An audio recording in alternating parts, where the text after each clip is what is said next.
బీసీలకు 42% రిజర్వేషన్లు అమలు జరగాలని రాష్ట్ర వ్యాప్తంగా ఉద్యమాలు ఆందోళనలు చాలా కాలం నుంచి కొనసాగుతున్నాయి.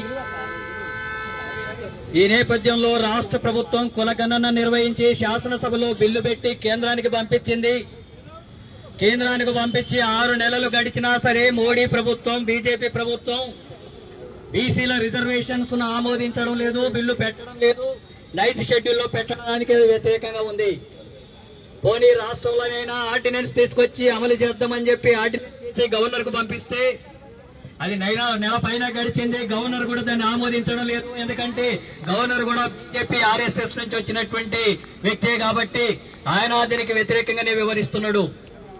వాని కనీసం జీవో నంబర్ 9 తీసుకొచ్చి రిజర్వేషన్లు అమలు చేద్దామని చెప్పి ఎన్నికల షెడ్యూల్ కూడా ప్రకటిస్తే జీవో మీద కోర్టు స్టే ఇచ్చింది. సుప్రీంకోర్టు కూడా రాష్ట్రంలో విచారణ జరుగుతుంది కాబట్టి నేను జోక్యం చేసుకోను అని చెప్పి అంటుంది. ఇలాంటి ఘటన అంతా కూడా జరుగుతున్నప్పుడు బీసీ రిజర్వేషన్లకు సంబంధించినటువంటి విషయంలో ఎవరు ఆటంకంగా ఉన్నారు, ఎవరు అమలు చేయాల్సి ఉంది, ఎవరు అమలు చేయడం లేదు, ఎందుకు ఎన్నికలు ఆగిపోయినాయి, ఎందుకు స్టే కోర్టు విధించింది అనేటటువంటి విషయాల పట్ల స్పష్టత లేకపోతే ఈ బంద్కు గాని, ఈ నిరసన కార్యక్రమానికి గాని, ఈ ఉద్యమాలకు గాని, బీసీ రిజర్వేషన్ల సాధించుకునేటటువంటి లక్ష్యానికి గాని తీవ్రమైనటువంటి నష్టం జరిగేటటువంటి అవకాశం ఉంది. ఈ రోజు రాష్ట్ర వ్యాప్తంగా బంద్ జరుగుతుంది. అన్ని రాజకీయ పార్టీలు కూడా మద్దతు ఇచ్చాయి. బీజేపీ కూడా మద్దతు ఇచ్చింది. బీజేపీ మద్దతు ఇవ్వడం అంటే కేంద్రంలో బీజేపీ అధికారంలో ఉంది. కేంద్రంలో బీజేపీ అధికారంలో ఉండి అదే అమలు చేయకుండా ఉండి అదే ఆటంకంగా మారి ఇక్కడ మాత్రం బంద్కు జయప్రదం చేయండి అని చెప్పి బంద్కు మద్దతు ఇస్తామంటే బీసీల్ని మోసం చేయడమే, సామాజిక న్యాయానికి ద్రోహం చేయడమే, 42% రిజర్వేషన్లని అడ్డుకోవడానికి వాళ్లే ముందుండేటటువంటి పద్ధతుల్లో ఇక్కడ నాటకం ఆడేటటువంటి కార్యక్రమం చేస్తున్నారు. వాళ్ళు అంటున్నారు, ఇంతకు ముందు చెప్పారు, ఇప్పుడేమో బంద్కు మద్దతు ఇస్తున్నారు. ఈ బీసీల రిజర్వేషన్లు అమలు జరగాలంటే మైనార్టీలు ఇందులో 10% వాళ్ళని తొలగించాలంటున్నారు. వాళ్ళు అధికారంలో ఉన్న రాష్ట్రాల్లో కూడా మైనార్టీలకు రిజర్వేషన్లు ఉన్నాయి. మైనార్టీలు అంటే కూడా అంత బలిసినటువంటి వాళ్ళు కాదు, పేదవాళ్ళు, అత్తరమ్ముకునేటటువంటి వాళ్ళు, బొంతలు కొట్టుకొని బతుకునేటటువంటి వాళ్ళు, రోడ్ల మీద చిన్న చిన్న పనులు చేసుకొని బతికేటటువంటి వాళ్ళు, రాళ్లు కొట్టుకొని బతుకుంటున్నటువంటి వెనకబడ్డ తరగతులకు ఈ రిజర్వేషన్స్ ఇస్తున్నారు. మతం ఆధారంగా రిజర్వేషన్స్ వద్దంటున్నారు. ముస్లింలు కాబట్టి రిజర్వేషన్స్ వద్దంటున్నారు. మరి హిందువులైతే రిజర్వేషన్లు ఉండొచ్చా? మతం ఆధారంగా అంటే ఏ మతానికి కూడా ఉండకూడదు కదా, హిందూ మతానికి కూడా ఉండకూడదు కదా, ఇస్లాం కూడా ఉండకూడదు కదా, బౌద్ధానికి కూడా ఉండకూడదు కదా, క్రిస్టియానిటీ కూడా ఉండకూడదు కదా. ఏ మతం ఆధారంగా లేని రిజర్వేషన్లు అమలు చేయడానికి మీరు పూనుకుంటే ఆ రూపంలో నిలబడాల్సిన అవసరం ఉంది. హిందూ మతానికి ఉండొచ్చు, కొన్ని మతాలకు ఉండొచ్చు, ఇస్లాం మతం మాత్రం స్వీకరిస్తే వాళ్ళు వెనకబడ్డ తరగతులు కారా, వాళ్ళు అణచివేత కావాలి కాదా, పేదవాళ్ళు కాకుండా పోతున్నారా? ఏం న్యాయం ఇది? ఏం పద్ధతి ఇది? రాజ్యాంగం ఏం చెప్తుంది? రాజ్యాంగానికి భిన్నంగా వివరిస్తున్నారు. బీజేపీ ఎందుకు అడ్డుకుంటుంది? ఇది వాళ్ళు సామాజిక న్యాయానికి వ్యతిరేకం. ఒక బీసీలకే కాదు, ఎస్సీ, ఎస్టీ, బీసీ, మైనార్టీలు అన్ని కులాల్లోని పేదలకు అమలు జరిగేటటువంటి అన్ని రిజర్వేషన్లకు వాళ్ళు వ్యతిరేకం. ఎందుకంటే వాళ్ళంతా కూడా మతతత్వ రాజకీయాలతో నడిపి ఆర్ఎస్ఎస్ ఎజెండాను అమలు చేయాలని చెప్పి భావిస్తున్నటువంటి వాళ్ళు. సామాజిక న్యాయం అంటే మతతత్వం బద్దలవుతుంది, మత ఉన్మాదానికి అవకాశం ఉండదు. సామాజిక న్యాయం జరిగితే, సామాజికం అనేటటువంటి అంశం వస్తే వాళ్ళ ఎజెండా విఫలమవుతుంది, వాళ్ళ అధికారం కుప్పకూలుతుంది.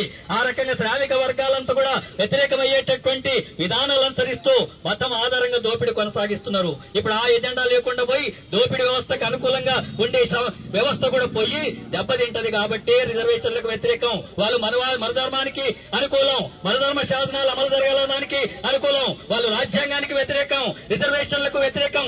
అందుకే ప్రైవేట్ రంగంలో రిజర్వేషన్లు ప్రైవేట్ రంగానికి అనుకూలంగా ఉన్నారు, ప్రభుత్వ రంగాల్ని ప్రైవేట్ పరం చేస్తున్నారు.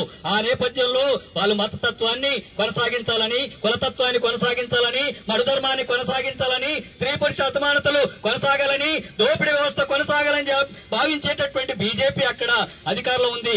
బీసీల్ని మోసం చేయడానికి ఇక్కడ బీజేపీ నాటకం ఆడుతుంది. దీన్ని వ్యతిరేకించాల్సిన అవసరం ఉంది. ప్రజలు అర్థం చేసుకోవాల్సిన అవసరం ఉంది. ముఖ్యంగా బీసీలు అర్థం చేసుకోవాల్సినటువంటి అవసరం ఉంది. బీసీలు రిజర్వేషన్లు సాధించాలంటే, సామాజిక న్యాయం సాధించాలంటే దానికి వ్యతిరేకంగా ఉండే మరువాదులైనటువంటి బీజేపీకి వ్యతిరేకంగా, కేంద్ర ప్రభుత్వానికి వ్యతిరేకంగా పోరాడాలా. అట్లాగే రాష్ట్ర ప్రభుత్వం కూడా ఇక్కడ లీగల్ గా చేసే పనులన్నీ చేసి నేను బాగానే చేస్తున్నానంటుంది. అది సరిపోదు, అఖిల పక్షాన్ని అంతా కూడా ఆర్గనైజ్ చేయాలా, అన్ని పార్టీలను సమీకరించి, అన్ని సంఘాలని సంస్థల్ని సమీకరించి కేంద్రం మీద ఒత్తిడి జరగాల, కేంద్రం మీద పోరాటానికి సన్నద్ధం కావాలా. వినతి పత్రాలతో కుదరదు, ఒక్క పార్టీ చేస్తే కుదరదు, రాష్ట్ర ప్రభుత్వమే చేస్తే కుదరదు. మొత్తం అందరినీ కూడా మద్దతు ఇచ్చే శక్తులంతా కూడా కలుపుకొని కేంద్రం మీద పోరాడితే అప్పుడు రిజర్వేషన్లు సాధ్యమవుతుంది, పోరాటం విజయవంతం అవుతుంది. బీజేపీని ఎండగట్టాల్సిన అవసరం ఉంది, బీజేపీని దూరం చేయాల్సిన అవసరం ఉంది. బీసీ రిజర్వేషన్లకు వ్యతిరేకంగా ఉండేటటువంటి బీజేపీ ఒక విషయం స్పష్టం చేయాలా, కేంద్ర ప్రభుత్వానికి మేము వ్యతిరేకం, కేంద్రంలో ఉన్న బీజేపీకి వ్యతిరేకం, మా రాష్ట్ర బీజేపీ వేరు, మేము ఈ రకంగా భిన్నంగా వివరిస్తున్నాం. అందుకే మేము బీజేపీకి వ్యతిరేకంగా, కేంద్రకు వ్యతిరేకంగా మేము ఇక్కడ ఈ ఉద్యమానికి మద్దతు ఇస్తున్నామని చెప్పి రామచంద్రరావు దమ్ముంటే ప్రకటించాలా, కిషన్ రెడ్డి ప్రకటించాలా, బండి సంజయ్ ప్రకటించాలా, లేకపోతే రాజీనామా చేసి ఇంట్లో కూర్చోవాలా. మీరు కూర్చోకబెడితే ప్రజలే కూర్చోబెడతారు. అలాంటి స్థితి వస్తుందని చెప్పి ఈ సందర్భంగా బీజేపీని హెచ్చరిస్తున్నాను. మనమందరం కూడా ఇది న్యాయమైనటువంటిది, వెనకబడ్డ తరగతులకు 42% రిజర్వేషన్లు అనేటటువంటిది న్యాయబద్దమైనటువంటిది.